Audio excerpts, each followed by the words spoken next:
Okay, thanks.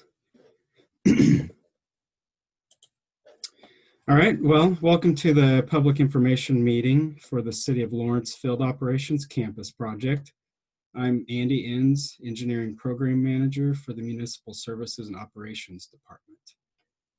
The design team and I will be presenting information about the Field Operations Campus Project. MSO Department Public Information Officer Josh Carson provided those meeting guidelines, and we will hopefully answer any questions you have during the meeting, but again, we'll have a Q&A session afterwards. So the two primary questions we'll attempt to answer with our presentation is, what is the project and why is it needed? The presentation will include the following topics. Oh, there we go.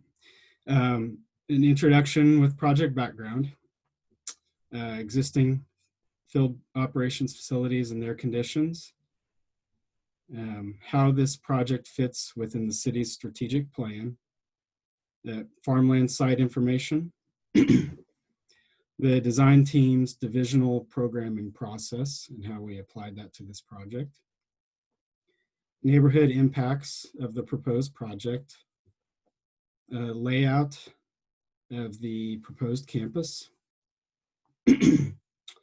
sustainability objectives for the project, potential construction phasing, project funding, project imperatives, and then we'll end with questions and discussion. So we'll just start with why this project is needed. So city field operations staff currently work in 20 maintenance-oriented facilities in various locations across the city. Concerns with the facilities include employee safety, decentralized locations in residential neighborhoods, insufficient space for staff and equipment, unsecured facilities, facilities that are located in the floodplain or floodway, and those related environmental concerns, and years of deferred maintenance at these facilities. And later in the presentation, we'll show examples of some of these issues. So goals for the new facility are to create a field operations campus that centralizes staff and facilities so the city can optimize the functions and staff roles.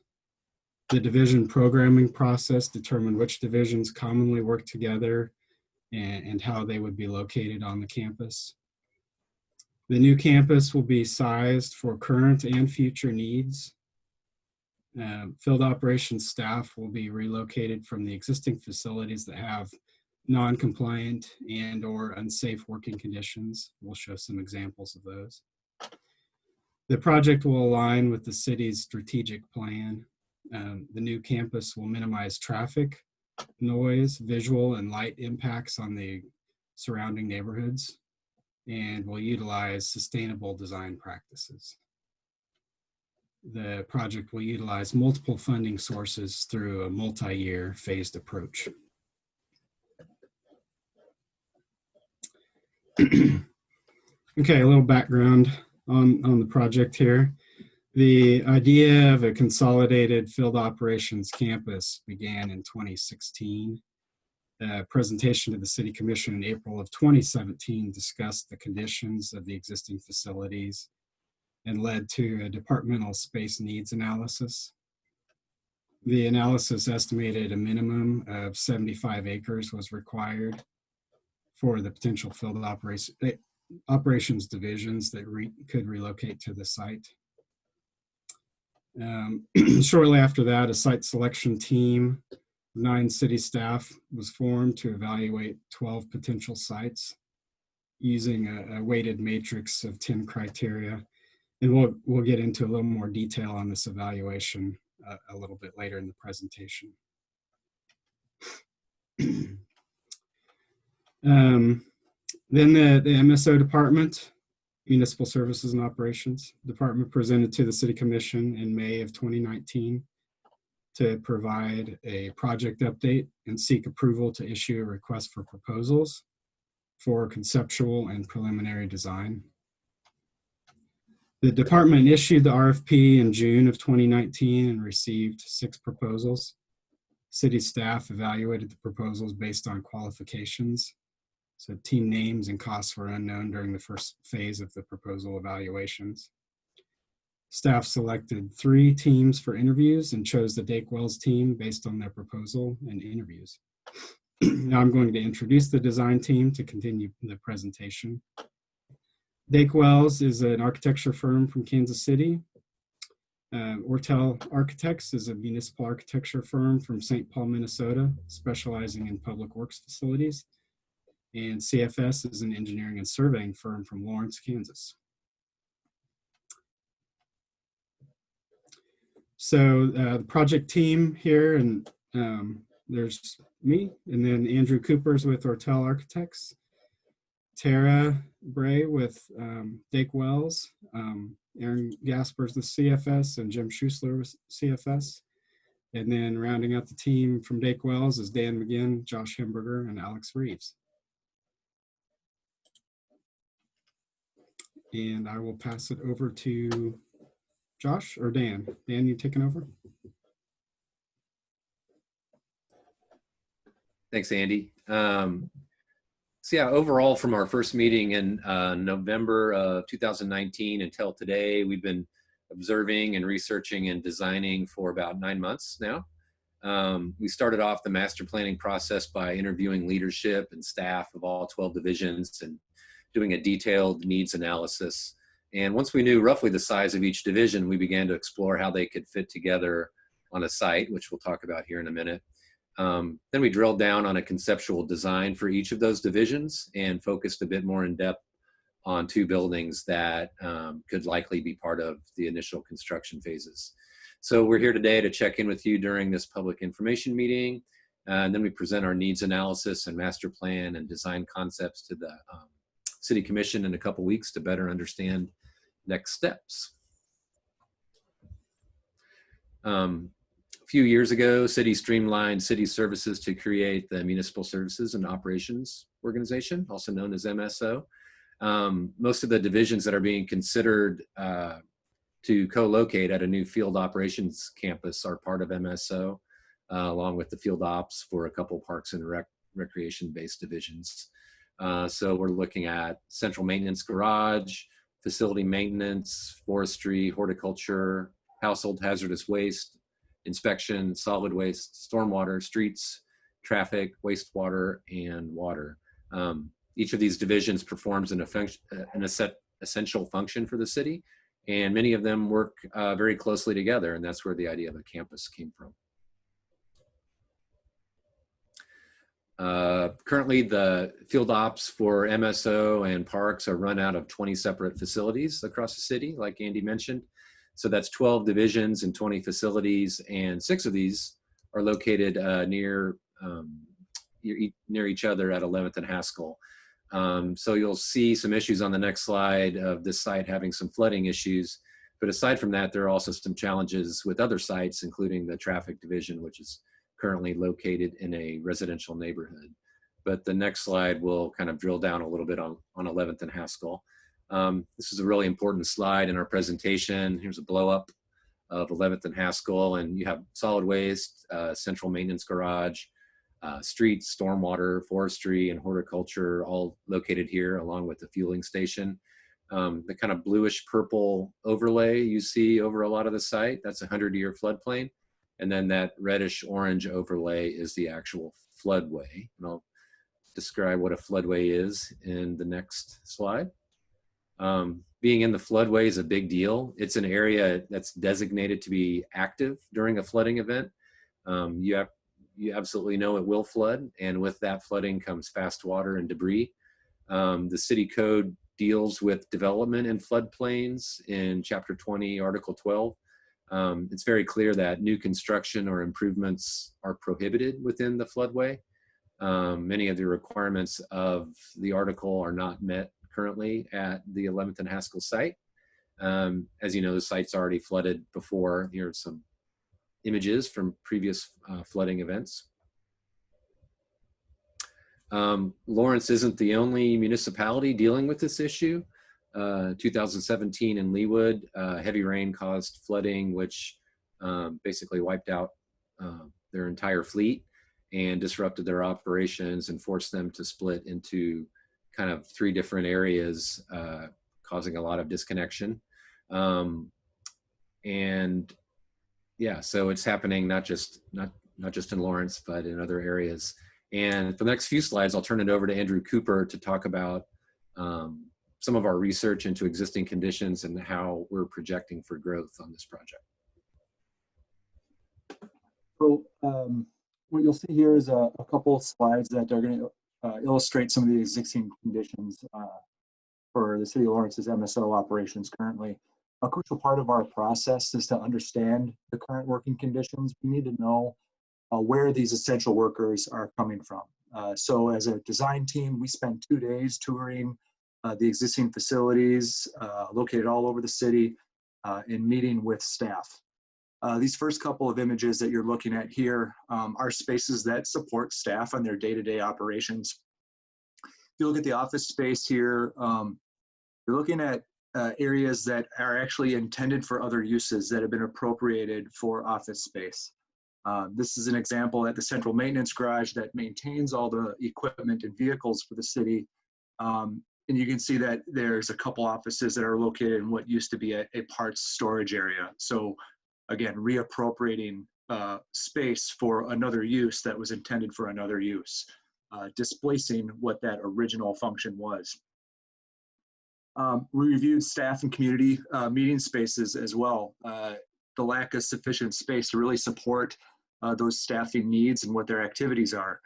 This is an example at the solid waste division, their muster meeting. And as you can see, space is tight, that there's not adequate space for everybody to sit down as part of this training or get together to really understand what people are doing on a daily basis, so that that division is all on the same page. These spaces really lack the appropriate intended function, and they're displacing other functions, as I mentioned, so that really limits their ability to deliver service. They also lack the ability to deliver a safe and operational, efficient daily activities. So you see in the central maintenance picture here that we reviewed some of these areas as well, looking at how they've really kind of grown beyond their existing physical ability to provide efficient service for staff. In particular at central maintenance, there's a lot of blind spots, there's cramped work areas, there's a lack of space for big vehicles. For instance, you can see the fire truck here.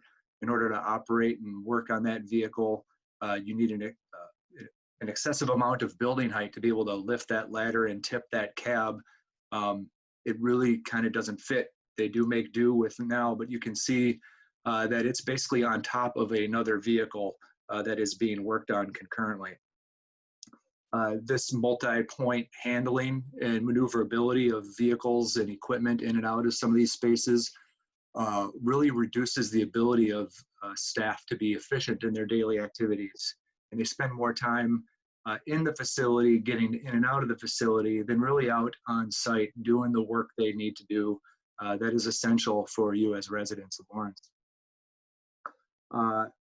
In addition, it's even the small storage spaces that have that seem inconsequential, but are really critical for staff to be able to deliver their daily activities. In this case, it's a small storage room in the traffic division, which is a facility. It's actually located not at 11th and Haskell, but out in a neighborhood a little bit further north from 11th and Haskell, where there's been significant water damage into this room. And you can see that as evident in the ceiling tiles.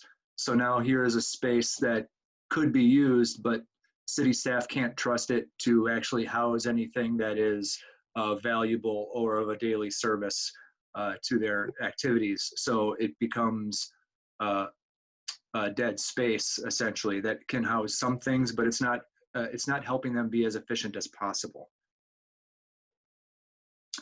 So Lawrence staff, your MSO operators are considered essential workers. They are first responders in times of disasters such as the floods, storm damage times, snow removal, but they're also responding in advance of those disasters to provide access to those high quality municipal services such as clean drinking water, sanitary service, storm water diversions, safe streets, and highly regarded waste removal services. They are first responders, and they need support from their city and from their residents in order for them to support you guys. That will hand it back over to Dan for some strategic plan stuff. Sure. So the city was really interested in the field operations campus being aligned closely with Lawrence's strategic plan.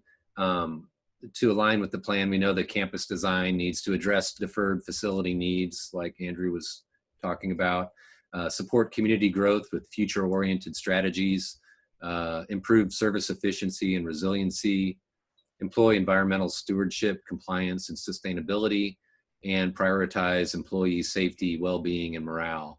So we've had all this in mind as we've done our work over the last 9 months.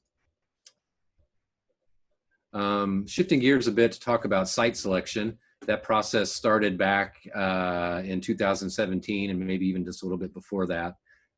After an initial needs analysis was completed, it was determined, as Andy mentioned earlier, that an approximately 75-acre site be located. So a site selection team was formed, and they went through an analysis process that started with 12 sites and eventually whittled those down to 3 shortlisted sites.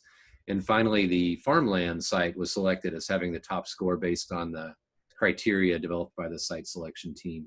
So it's interesting to note that all 3 of the shortlisted sites considered were in kind of the Venture Park area where we wound up. One factor that contributed to the selection of the farmland site we've been working with was that it needs to be remediated. So investing in that process while also providing a new home for divisional field operations also aligns with the strategic plan mentioned earlier. Here's some images of the farmland operation in its heyday. There are still a couple structures out there today as we speak, and a couple tanks as well. I mentioned remediation a second ago. The city has owned this site for a decade, and as part of that transaction, a commitment was made to manage the nitrogen-laden water and remediate the site. So GHD is the company that's doing the remediation report, and they're currently working with the city to develop a new scope of work to study it more in depth and determine how to best develop it.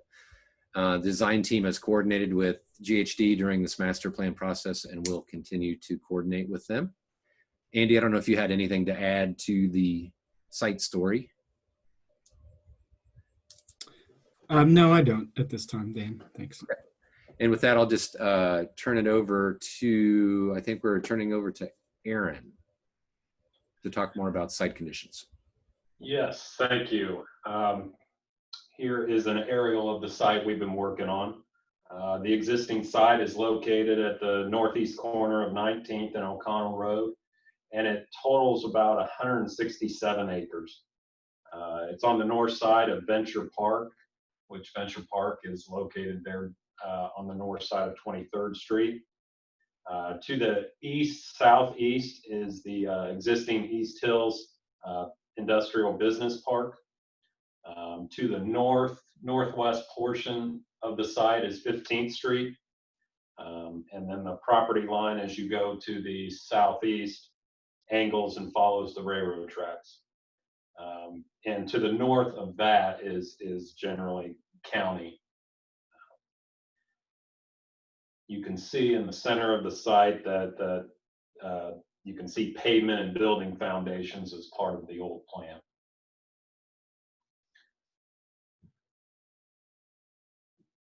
This is a zoning slide. The current zoning is UR, which is urban reserve. That is sort of like a placeholder type of district for, when the land was annexed into the city.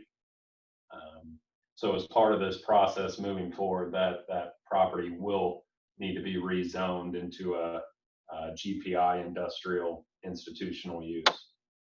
To the south, Venture Park and East Hills is the industrial IG zoning, which is general industrial. Straight to the east is the city's Pump Station 25, which is zoned in open space.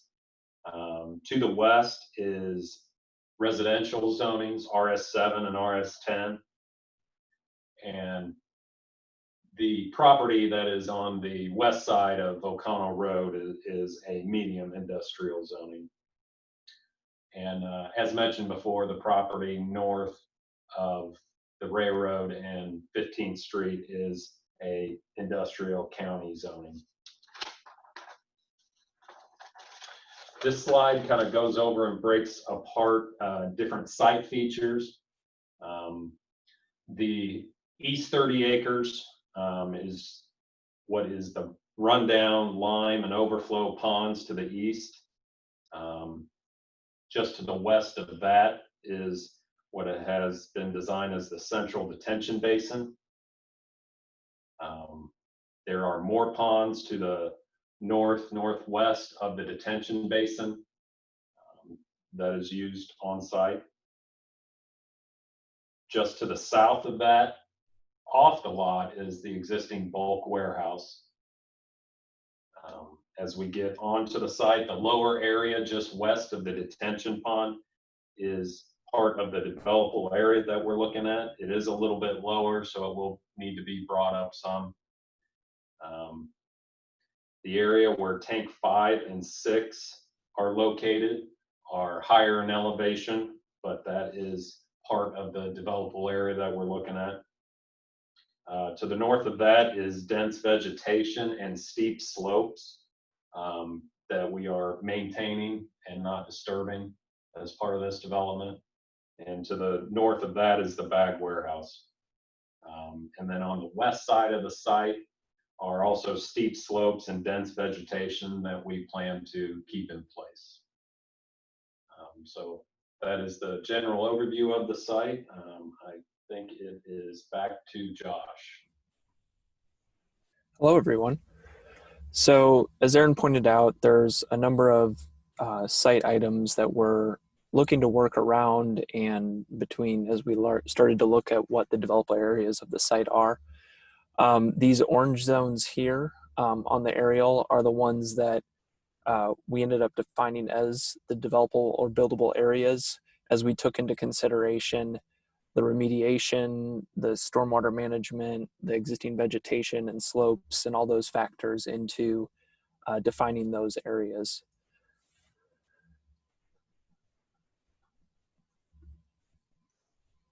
Here are a few images of the site. The first image there at the top left is down below at the lower part of the site and one of those developable areas where you see many of those existing or old foundations from the previous development, along with tank 5. Tank 6 is the one on top of the hill, the white one, which is seen in the top center image here.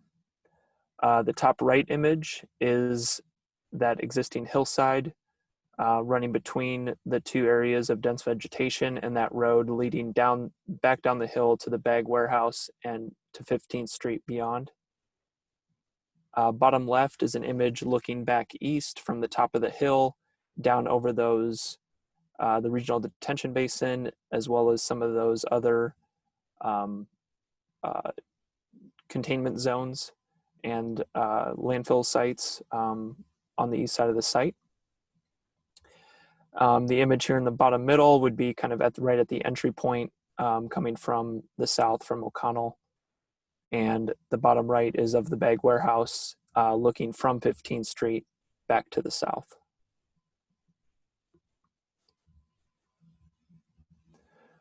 I'll pass it back over to Andrew to discuss a little bit about our programming process and what we did leading up to this point.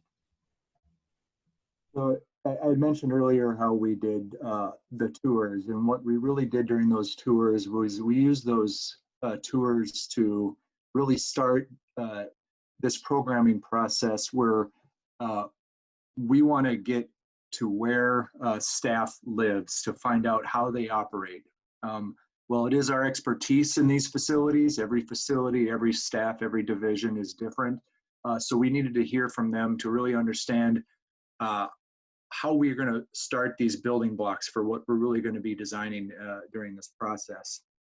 So we needed to get where they live, get where they work, and understand what their needs and their wants were and how it would affect their operations. So we did, over those 2 days, it wasn't just the tours of facilities, it was getting to know divisional leadership, but also getting to know key staff members that would help make decisions with the design team on some of these design issues. One of the things we also did was implemented a staff survey. This was an online survey that we submitted to all staff that they could fill out their responses to a series of questions to really help us gauge what is important to them, where the shortcomings were in existing facilities, what they needed to look long-term that would serve their operations. We always look long-term. It's in the best interest of our clients to look at a long life facility. And it is also Lawrence's plan to look at the long-term sustainable solution. So we categorize some of these needs that were identified based on space standards, but also best practices within the public works service industry. We worked with city planning staff to really identify how are we going to future-proof these space needs programs, to really look at what is the growth of the city, how are the demographics going to change, where is the growth going to occur, so that we can program expansion early on in the design process, that we're looking out for a very long time. We're looking at a very long period of time of service for municipal facilities. So we're looking about 50 years in terms of this building expansion, building program, and planning that expansion into the design. We wanted to involve staff at regular junctures so that we did have a constant stream of feedback during the process. So we had these weekly check-ins, but also presentations to divisional leadership to check over our deliverables, to check over our progress. Some of the expansion that you'll see here that's kind of built in and what we use to help drive some of the space needs is a couple stats here on this programming process page where we're noting your current full-time employees for MSO, and these are the divisions of MSO that are that we listed earlier on the slide, 12 divisions impacted by moving out to this site. There's currently 292 full-time employees, and we're looking at a 5-year projection of up to 475. Similar for the vehicle counts, there's a current count of about 223 vehicles, and we're looking for an expansion of service at about 312 vehicles. As part of that programming process, I mentioned prioritizing the needs of staff through that survey. So what we did was we asked staff a handful of questions, and we'll see a couple examples here to help us prioritize what their needs, where they saw shortcomings were in their existing facilities that impacted their operations and their safety. This is always a pretty big one here that you're seeing on the screen, which is adequate ventilation in the vehicle areas. It's a significant health impact for occupational workers, but also from a building code standpoint, there is an exceptional amount of air change that has to happen in these facilities. In older facilities, it's always a concern. You can see here that on a scale of 0 to 10, 10 being the most important to an occupant, up to 24 of the 75 respondents said it was the most important thing to them. And in reality, if anything over a 7 is very important and something that we have to focus on. So that's the vast majority of the respondents there. Also key in some of that programming is to understand what they can and staff can and cannot do in their existing facilities. There are best practices within the industry that have to be maintained for vehicle and equipment maintenance, the methodology for preparing materials and storing materials. So we asked staff, are there any activities that you can not do in the existing facility or on the existing sites? 40% said yes, 36% said maybe, and some of the comments that came with this was, with the maybe answer was they just don't know because they don't have the building or site area to actually investigate some of those best practices and work activities. So again, 3 out of every 4 respondents really identified that there are activities that would impact their day-to-day activities that they cannot do on their existing facilities and sites. So it was important for us to understand as we start some of the site layouts, looking at operational flow and really how the design would evolve through this process.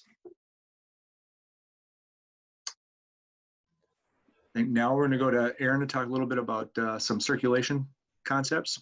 I'm going to start first Josh, here and then sorry, Josh. pass it over to him. No worries. So a couple of the bigger picture site diagrams or issues that we know the proposed master plan needs to deal with, and wanted to talk through how we're addressing some of those items. Traffic to the site and obviously around the site are a big point of concern with surrounding residents and businesses. With the development of the facility, the proposed access road will be O'Connell. There'll be no general fleet traffic or movement down East 19th Street as a part of this development. And we'll go down O'Connell to East 23rd Street to then go out into the rest of the city. 15th Street will not be utilized for fleet movement and will only be there as an access point, as a secondary access point for emergency vehicles. And then Aaron, if you wanted to discuss the traffic study findings briefly. Sure. The next slides show the existing and proposed trip distribution patterns of the overall traffic as a percentage. As expected, the larger percentage of the traffic is along 23rd Street. It's also important to note that the data we use to study traffic patterns here is 2019 data, so it's pre-pandemic. I think we all know how the pandemic affected traffic patterns, so all this information is before that occurred. As far as daily trips, the traffic that is generated by this development was a little bit over 1,000 vehicles per day. That is roughly 125 to 200 vehicles per hour in the AM and PM peaks. As Josh mentioned, the truck traffic from this development will be routed down the 23rd in O'Connell, as 19th Street is a no truck route. However, within this study, we looked at the traffic even with personal vehicles that would possibly be used along 19th Street, and we are showing that there will be a 10 to 20 vehicle per hour in the AM and PM peaks generated down 19th Street, and that would be in full build out. As we'll get to later, this campus will be built in phases. So those numbers, all the numbers I said is full build out. In short, the surrounding street network we found can handle the development in full build out. With that, I think it's back to Josh. Mm-hmm. So then looking at a few other items with another important one being noise control. We laid out the master plan to make use of not only the existing vegetation running primarily, down the west side of the site between the proposed development and the residential area. Our intent is to leave that existing vegetation untouched. to the greatest extent possible. There might be obviously a few trees that need to come down right up against the building. But we know that that is important to maintain that dense vegetation there as a way to visually and isolate the sound of the site to that residential area. We're also relying on distance to aid in that noise control. And the first facade of a building will be located about 340 feet away from that property line to help, use that distance as our friend to help reduce the noise transfer to the greatest extent possible across that property line. There's one zone kind of right at the entrance where there isn't, it's a rather flat area, and there's some smaller homes right near the property line there. So we are proposing constructing a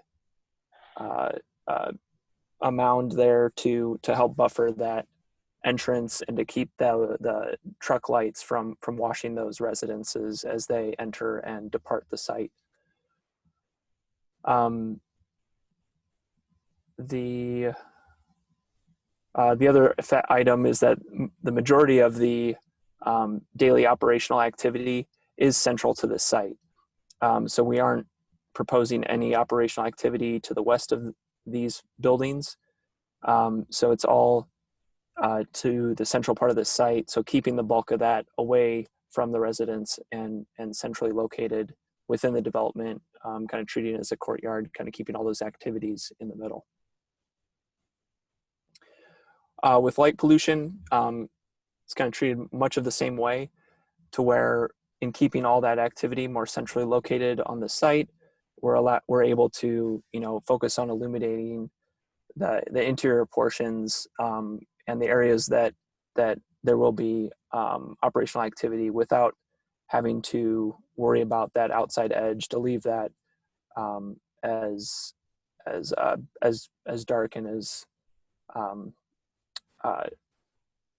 keep the light pollution from flooding those areas and affecting the surrounding properties.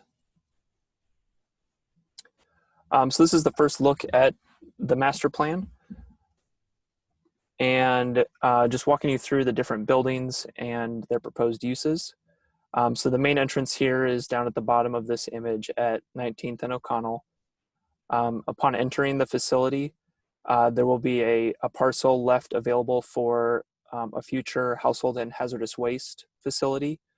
The current household and hazardous waste facility on the north side of town is the newest building of all MSO buildings.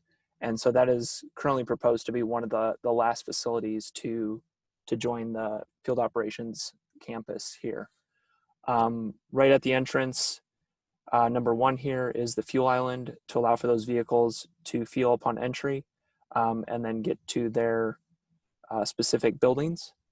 The large building running north-south is what we're calling the MSO building, which will house the bulk of the public services division. So streets, stormwater, water, wastewater, traffic, and inspections will all be located in this facility. This facility, unlike the others, is really made up of 3 individual buildings. So there's kind of 3 administrative buildings running along the east side of this facility, kind of aligned with each of those 3 parking lots there. And that is because those buildings step down the hillside here. This portion of the site is sloped, but it's sloped at about 1:20, which works out really well with allowing for the vehicular part of that facility to follow that slope. And then by stepping those 3 administrative buildings down that hillside, we're able to have great access on multiple levels of those facilities and at multiple points, along the run of that building, to really allow for those uses within those buildings and the access to those shops to be unaffected by that sloped site. Facility 2 here is the central maintenance garage, which is where the bulk of the city's fleet maintenance will be performed. We're intentionally keeping that facility away from the west part to isolate some of the noises and the backing up of the vehicles from the sound of that from affecting the neighboring properties. And then the vehicle just northeast of, or not the vehicle, the building just northeast of that is the solid waste division facility and the surrounding parking area for their fleet vehicles. Down at the far east, down at the bottom of the hill, on the lower portion of the site is where we're proposing to locate the facilities maintenance division, as well as forestry and horticulture divisions, and the associated site area adjacent that will be proposed as outdoor program for them and the nursery for their operations. The bag building is proposed to remain and will be utilized for activities of MSO, which makes sense. We're looking into potential storing of the sander racks for the streets division, as well as all the trash and recycling bins and overflow stock that solid waste has, among other uses.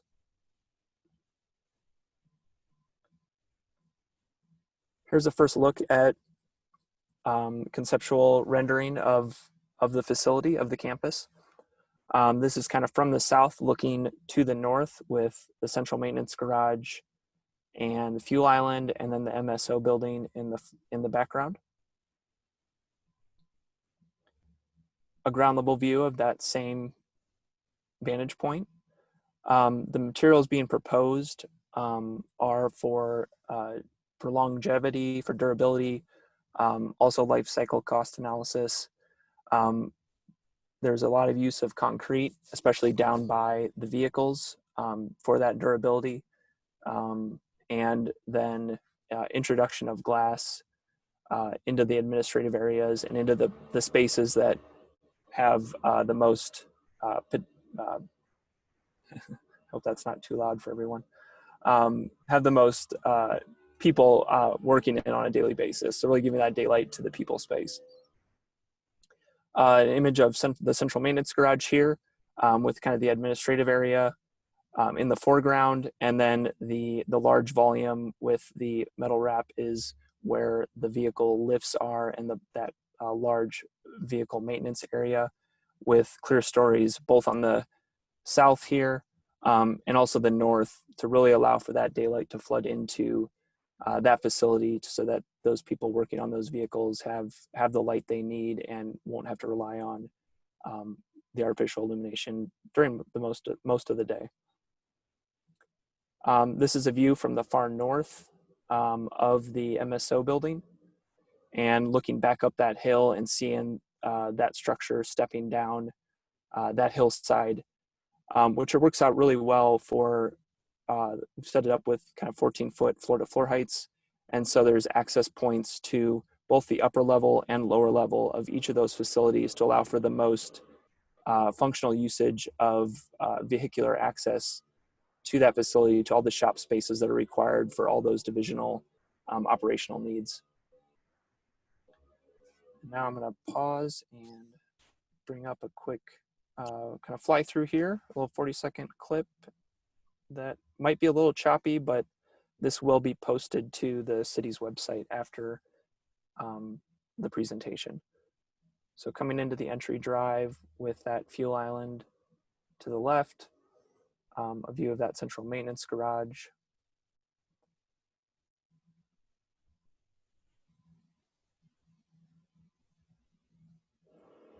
And from below that MSO building, working our way back up that hillside.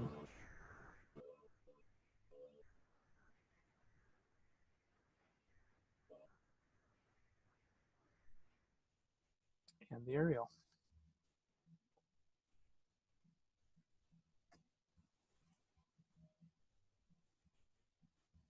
And I'm going to pass it over to Tara, who's going to talk a little bit about our sustainability objectives and how we're applying them to this project. Hello, everybody. So the design process for the Lawrence Field Operations Facility Campus Master Plan has been centered around these 10 measures for sustainable performance. These are big picture ideas about sustainability that were pulled from the American Institute of Architects Committee on the Environment. We've been using these measures to begin to set large-scale goals surrounding ideas like ecology, water, economy, energy, wellness, and resources. There has been a significant amount of discussion centered around utilizing some more specific certification programs like LEED, for example.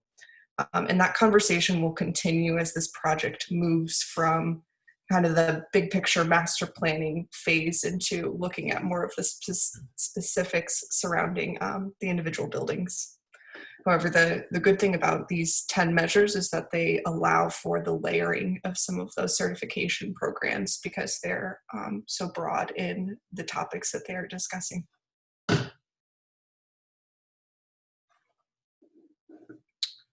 All right, to just dig in a little bit about this, one topic that we wanted to share with you all today is about our proposed plan for water collection.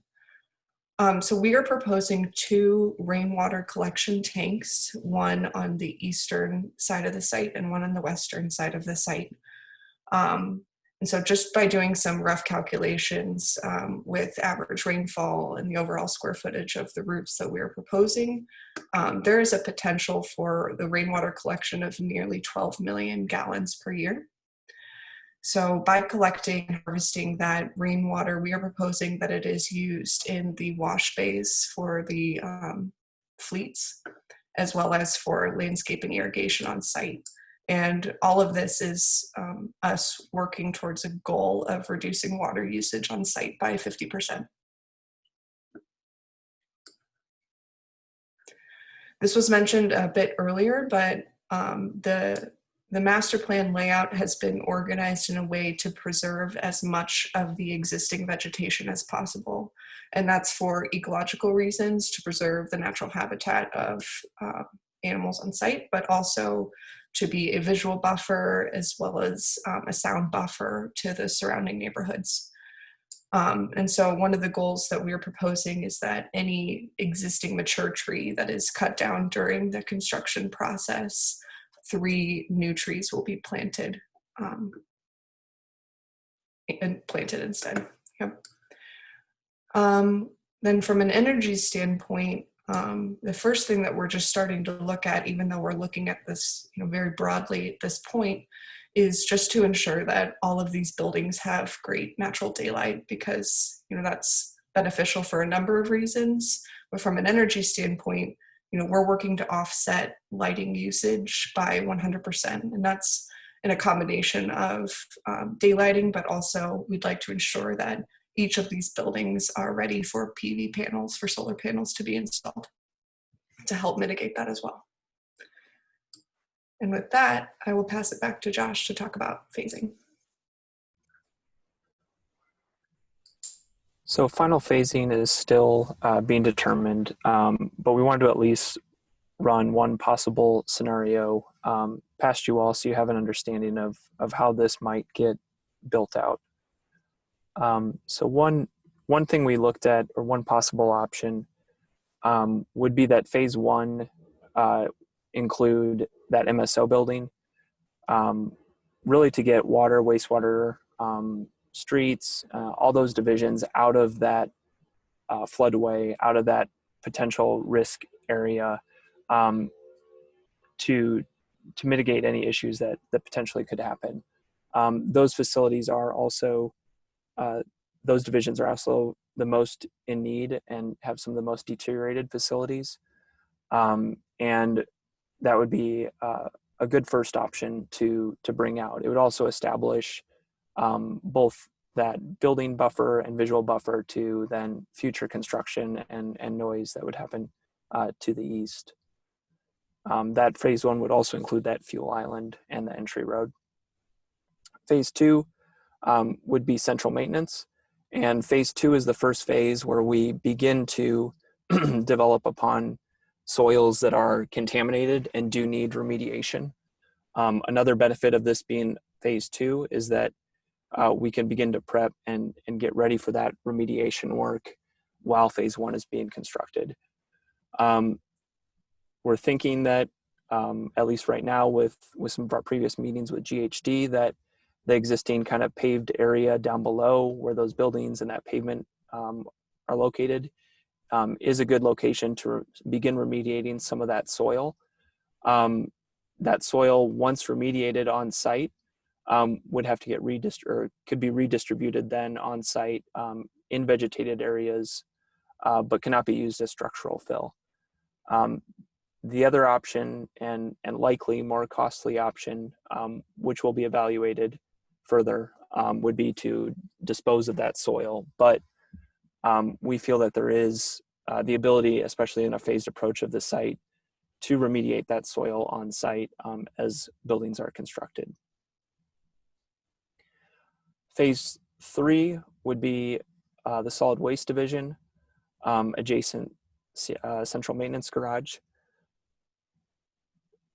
followed by phase 4 with facilities, forestry and horticulture down at the base of that hill, at which point that soil would be remediated and could be redistributed on site. Followed by the last phase of household and hazardous waste division at the front at a more public location to allow for the public access of that facility without introducing a lot of public traffic back into the main part of the facility. And with that, it's back to you, Andy.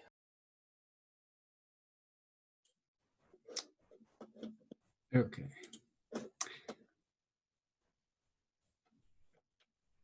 All right, thank you, Josh. Okay, so project funding slide. And Andy, actually, I missed one thing, if you don't mind me jumping in real quick. Okay, no problem. With regard to the remediation, so the soil remediation, what we're trying to do is really prevent water infiltration into those contaminated zones to mitigate and to reduce the amount of water that passes through those nitrogen-rich soils, and therefore down into the groundwater and beyond. So remediating the soils is required if we disturb any of that soil. However, the nitrates are fairly deep, so the entire site, it's not likely that it'll be fully remediated and all those contaminants removed. But one very key strategy to the mitigation of the impact of those contaminants is to cap the site. So the act of actually building over top of those contaminated zones is a strategy to reduce the amount of water that infiltrates into the soil. It's also why we're proposing to capture a lot of that water and redistribute that water into areas that are not contaminated to allow that to infiltrate into the ground.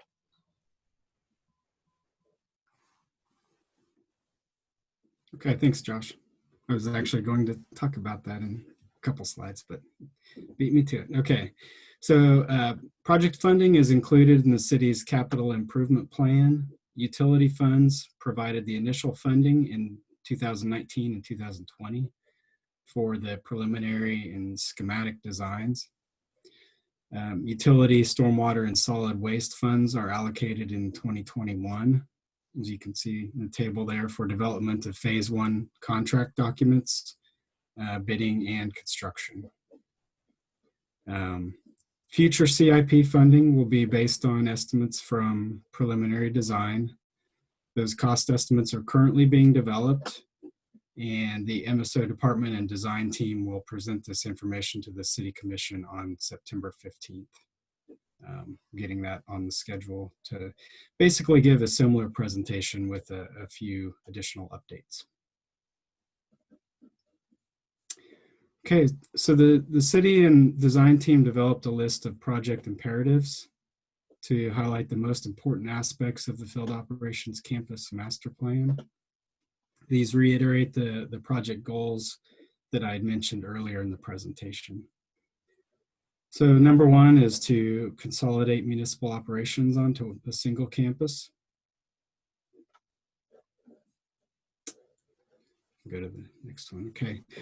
Number 2, remediate the farmland site through phased construction. basically, like we mentioned before, turning a remediation site into a site of beneficial use. And we'll continue to work with GHD and coordinate on that. Number 3, improve working conditions and safety. We showed you lots of examples of poor conditions at our existing facilities. Number 4, be a great neighbor, minimize traffic, noise, visual, and light impacts. Number 5, contribute to the surrounding ecosystem, including remediate the site and then planting additional trees, as Tara had mentioned. Reducing the water usage, capturing the rainwater to wash vehicles and irrigate, making sure that we're capturing that storm water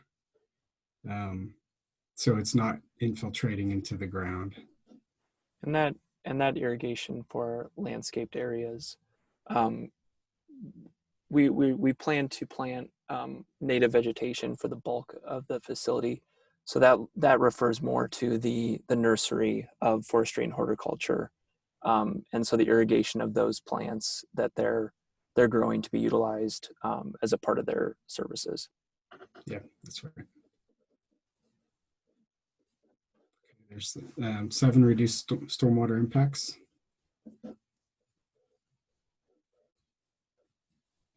And as Andrew had mentioned, design for the future, the present and the future, and basically consider the life cycle costs, use materials that are going to last, consider the long-term growth of the city. Show leadership in energy efficient design and meet the city's sustainability goals for 100% renewable energy. Number 10, promote the health and well-being of staff. The design is considering that through improved daylight and ventilation. And number 11, be resilient. Design flexible spaces to maintain continuous operations because field operations staff are essential workers and must have safe workspaces.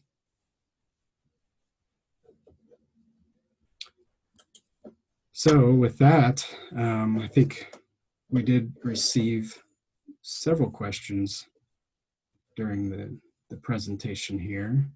Andy, I've got them all copied down. I can just run through the list of them, and whoever feels like they can answer it best, if you want to just chime in and answer that might be the easiest way.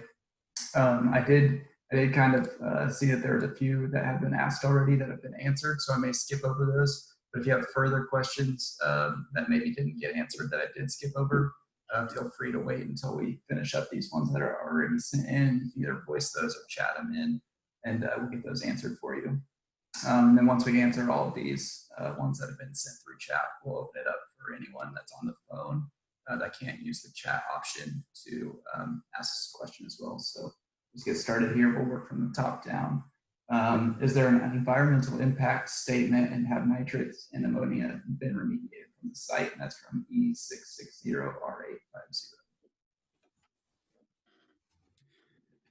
E660R850. So I guess most of the environmental work has been done by GHD and previous consultants really, but related to that project, their GHD has prepared a list of alternatives that have been submitted to KDHE for review. We're moving on with the next steps of that project to maybe look at some pilot testing and some additional monitoring and things like that. And so one of the options that KDHE was interested in was this cap and monitor type option with all the asphalt and buildings and things like that being put on the site, just reducing that amount of water that is infiltrating into that nitrate and ammonia rich soil and keeping that from leaching out elsewhere. I guess specific environmental impact statement, not for this project, but we are working with GHD on that. Okay, looks like the next question is there a list of pollutants at the site, and is that publicly available if so?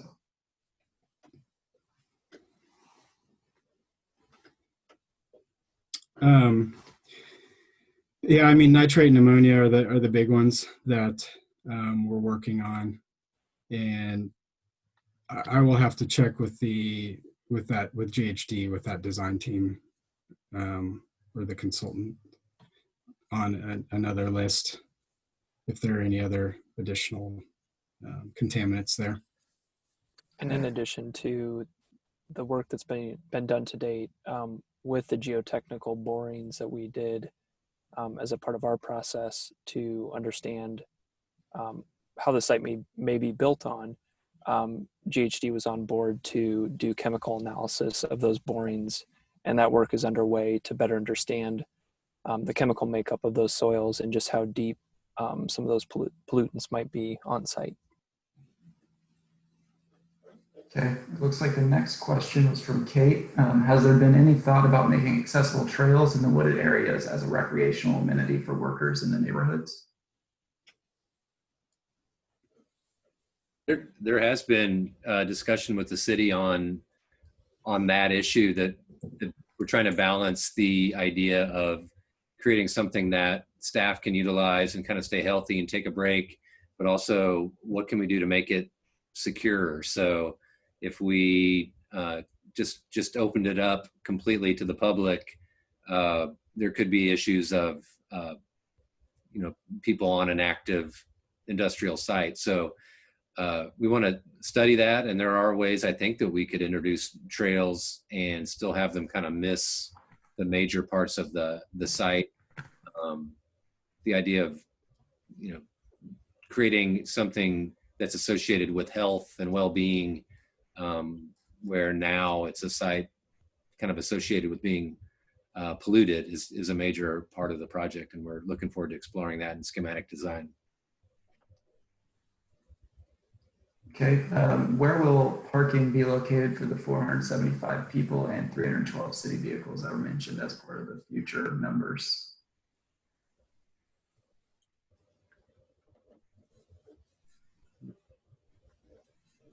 You want to go to that site plan? Yep, I'm gonna flip back to that. 44 maybe?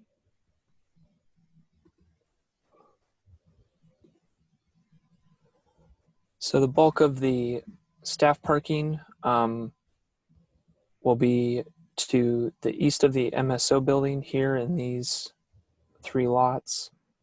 There's also staff parking to the west of CMG and the west of solid waste, and then down below the hill between the 2 facilities down at forestry, horticulture, and facilities.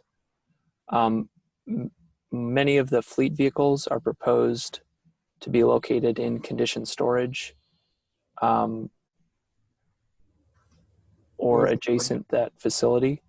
Yeah, I think it's important to note that full number of vehicles that would be a part of that 50-year build out are for all the divisions you see here. So not all 400 are going to fit in that building number 3. Some of them will be in building 3. Some of them will be in building 5 and 6. And then also solid waste vehicles are not being currently programmed to be indoors. They'll be outdoors with the potential for being undercover with an additional structure. So they're parked around the site adjacent to those specific uses for where those workers are. Okay, next question was, what is the distance from the western vegetation to the center facilities?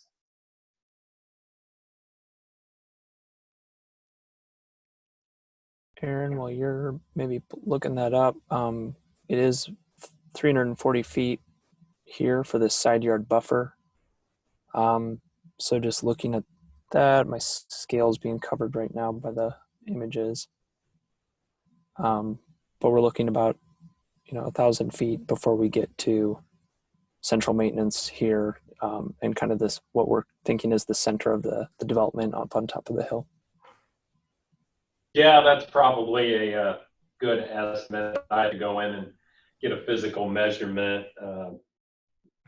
If he asking, from the center of the development itself, I'm a little unclear of what he means by center of facilities, but we've been saying as a design team the whole time that, looking at a scale, I mean, this is a very large site, and to get the whole picture as you're seeing here is at a very large scale. So it is from the western property line, call it, to the center of solid waste. It is 1,000, 1,500 feet. It's a pretty good distance. Okay, there was a question. Oh, sorry. Did you have Would one? mention too that, it's when we kind of summarized with the project imperatives, and that was kind of strategic, like that even though that's the end of this presentation, those together will be the first slide of every presentation we give from here on out. It's like that kind of summarizes the goals, and one of those was be a great neighbor. So that's just to tell the community that's a real commitment on the design team's part to think about how to control sound and light pollution and traffic impacts. One thing going for us is distance is, as Josh mentioned, distance is your friend with regard to sound reduction. So between the distance between the facilities and the mature trees, we still need to do the studies, but we feel pretty good about where that's going. And again, we want to be a great neighbor with this facility. Okay, the next question was, how will the entire area be secured? Could you repeat that? Yeah, sorry. They asked, how will the entire area be secured if there will be any security in the area?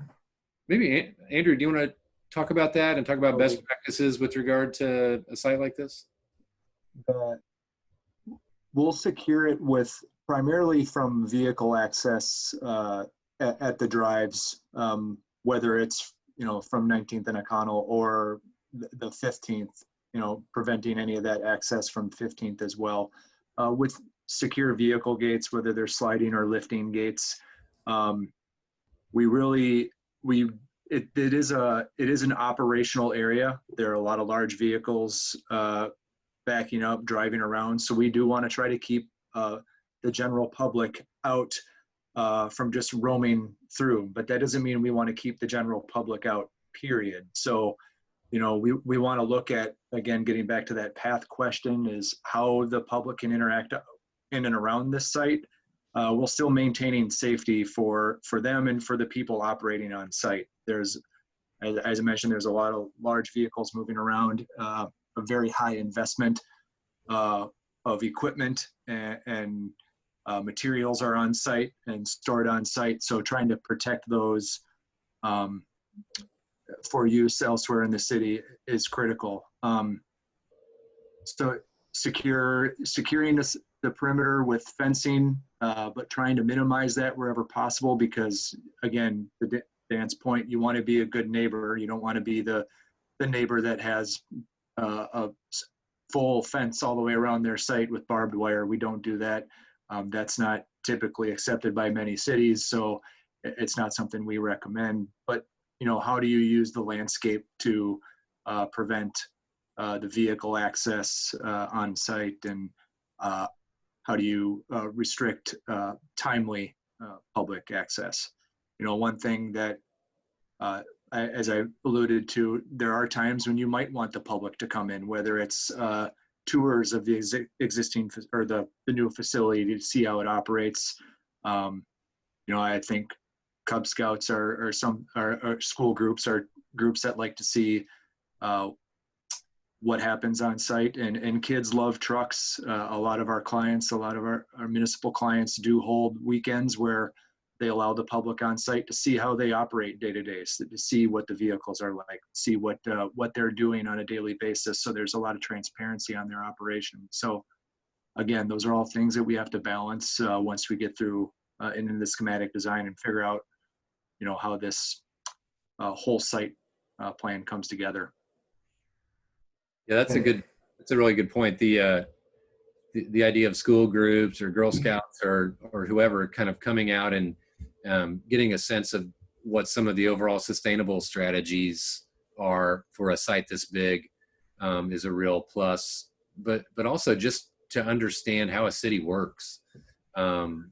We think that it could be, again, it needs to be dealt with through the operations side and make sure that it's safe and controlled and that everything is scheduled in advance and doesn't disrupt operations. But yeah, we think that, that's part of the community piece of this, is just introducing a lot of people to the idea that solid waste trucks don't just magically happen and streets don't just magically get repaired.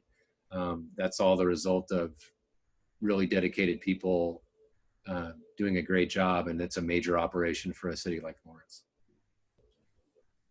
Okay, I believe the next question was kind of just touched on, but someone asked, is there a sidewalk accessible to the public, like what was in the picture?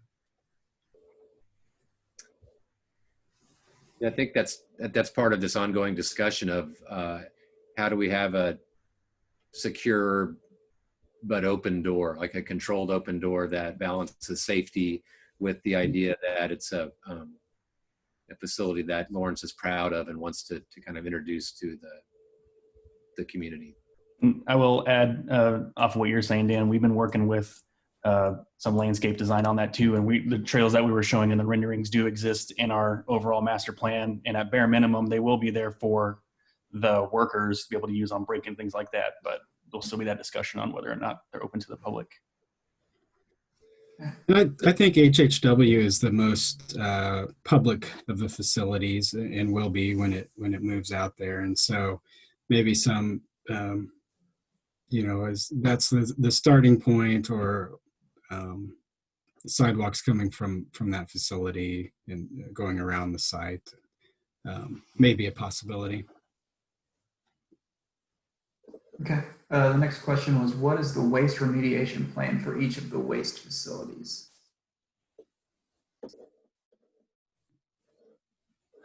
And I believe this question came up while you're discussing the solid waste building. So I'm not sure if it's related to the actual trash and things that are picked up by the solid waste workers. So that may be probably like waste chemicals and things like that. Andrew, what can you speak to that a little bit? What's typical for these types of facilities? What's typical is that you do look at pavement designs and making sure that you're looking at those grades to contain where those spills might happen, or where things are being stored on site. In this particular image, got that little rectangle out onto the north east of number 4 there, and that's kind of where we're looking at maybe where some of those solid waste materials, things that have to be exited out of the vehicle on site or temporarily stored. That's where those things would be stored. I see the clarification there. What about oil, gas, wash runoff? Again, those everything that's going to be serviced will be washed indoors. We're talking about a large investment in terms of the vehicle fleet. So the easiest thing you can do to help extend the life of those vehicles and that equipment is to wash them. So we mentioned utilizing the rainwater for vehicle washing, but also capturing that wash water, separating it from pollutants, because there are going to be petroleum-based products that drip off these vehicles, making sure that gets separated. The fuel island, it's best practice to put a canopy over those so that if there are accidents or spills from fill-ups, that there's no rainwater immediately washing those, and then again grading those areas so that we are containing that runoff and not letting it get through to some of our shell or stormwater treatment areas before it goes through other areas and gets into the more contaminated, deeper soil. And then, Andrew, do you want to touch on a little bit about the oil and storage practices of central maintenance internal to that facility? So central maintenance does service all fluids for the vehicles, greasing chassis, oil changes. So they will do all that indoors, collect that material and deposit it into certified waste containers inside the building. And then a vendor will come in and remove those when it's time, that waste, those waste fluids, remove that when it's time, and dispose of them properly. Again, everything inside the building is built to current codes for explosion-proof fixtures or flammable material storage. No motor oils are technically flammable materials. They're all processed synthetic materials, so you can store an awful lot of those in a building before you get into some significant building ratings. So again, those are all contained, isolated, vented, all within the building. They're not stored outside. They're all stored undercover and maintained with best practices. And we're coming to the table, like Andrew's talking about, with experience of best practices, but we've been incredibly impressed with the leadership at the individual divisions, because they're also coming to the table with, ideas about this as well. So they want this facility to be as clean and well run as we think the community wants it to be. Okay. The next question was, how close to the water table is the nitrate in the soil? That's one thing that is a bit indeterminate at this point, but a part of the geotechnical studies and those borings that are being evaluated, and the chemical analysis on those will help us to determine how deep those contaminants are. Well, yeah, and I think we have some, just based on previous soil exploration, we have some idea just for the general site of where the nitrate and ammonia is. The geotech that we added for this project is specific to where these sites are. Again, with GHD wrapping up that last phase, I expect there to be a presentation or an update to the city commission at some point in the near future on that project as well. Okay, I think we're up to our last question here in the chat. It says, it looked like the traffic studies were done during the COVID-19 shutdown, where there were fewer cars on the road, especially during before and after school hours and along 23rd Street for KU traffic to and from Kansas City. How strong is the guarantee that 19th Street and 15th Streets won't become busy thoroughfares? I can take that one. Well, I mean, while the study is dated and the study was put together during the pandemic, it was put together using traffic counts and traffic volume numbers that was pre-pandemic. We used volume traffic counts down at 23rd and O'Connell that were taken in December of 2019. And we also use other KDOT and city traffic information at surrounding intersections when those traffic volumes were counted well before the pandemic. So while the study and the physical report was written, after that it was done analyzing data that was pre-pandemic. Okay, looks like we got one more in the chat. That was related to the removal of the waste, hazardous waste. What would the truck route be for those that are coming in and removing those hazard wastes? It would be down 23rd and O'Connell. 19th Street is not a truck route. So the path of all truck and maintenance vehicles will be south of the site, south down O'Connell and at 23rd Street. Okay, I think that's it for the chat questions. Oh, here's another one. Have you considered putting up a sound barrier on the west side? That's part of schematic design study is, again, we need to first look at, confirm the distance we have, because distance is your best friend with regard to sound. The trees really help increase that, that buffering, the trees that are already there.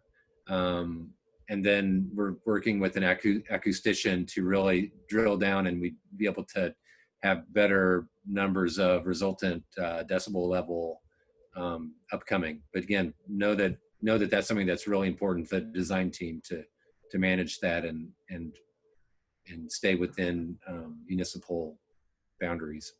And another, to add to what you're saying, Dan, another thing that we've been looking at in our design is using the facades of the building as shields from the parking and where the main truck traffic would be.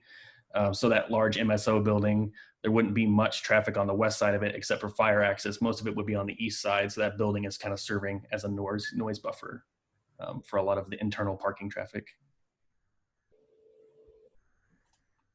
Okay, let's go ahead and does anyone have any questions that haven't been able to type into the chat? If you want to use your microphone to ask those questions, go ahead and do that now.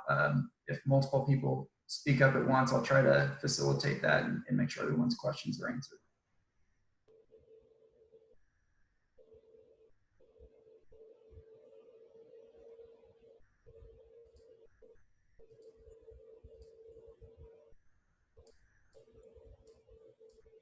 Okay, doesn't sound like anyone has any questions. Let's give it a few more seconds here, and while we wait on that, it looks like we had another question about the environmental impact report and that availability.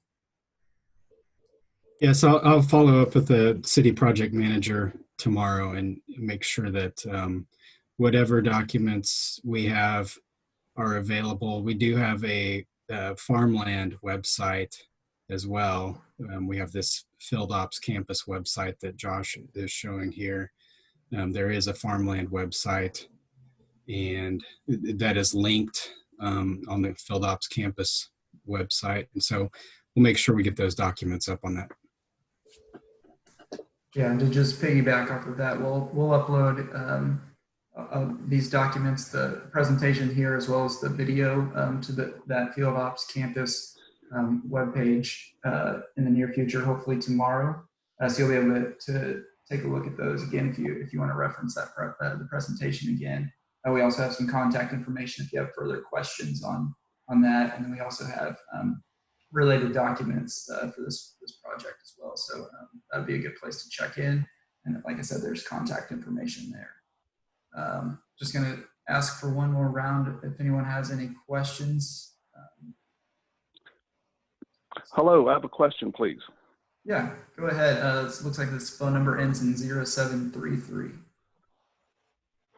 Yes, my elderly father lives right in that neighborhood, and he's concerned about obviously any kind of noise pollution, any kind of light pollution, and any kind of noxious fumes.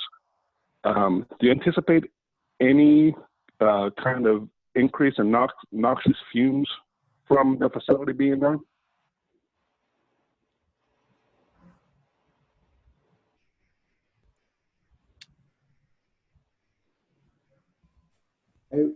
I wouldn't from the MSO building with depending on when the vehicle storage barn, if that's built in one of the construction phases, those vehicles are being washed on a daily basis, as are the solid waste vehicles. So, you know, part of that washing is not just easy preventative maintenance, but also, you know, trying to contain that mess in a centralized indoor location so that it can be dealt with rather than having it be outdoors. You know, there are going to be diesel vehicles driving around, but that distance for noise, as we've mentioned, distance is our friend. So while those vehicles are loud, whether they're driving around or the backup signals, which tend to be the loudest function on those vehicles, again, distance is our friend. And some of the site diagrams, and you can see in this one as well, where all that activity is kind of central to the site, keeping that as far away from those neighbors, so that when that activity is centralized, also our site lighting is pointing centralized. So, you know, again, you can go back in the presentation and see some of those diagrams to help him understand how we're going to be treating the sound pollution and where we're directing that site lighting to help kind of keep those things centralized and away from our neighbors. Thank you very much. I appreciate it. Welcome. All right. Anyone else have questions?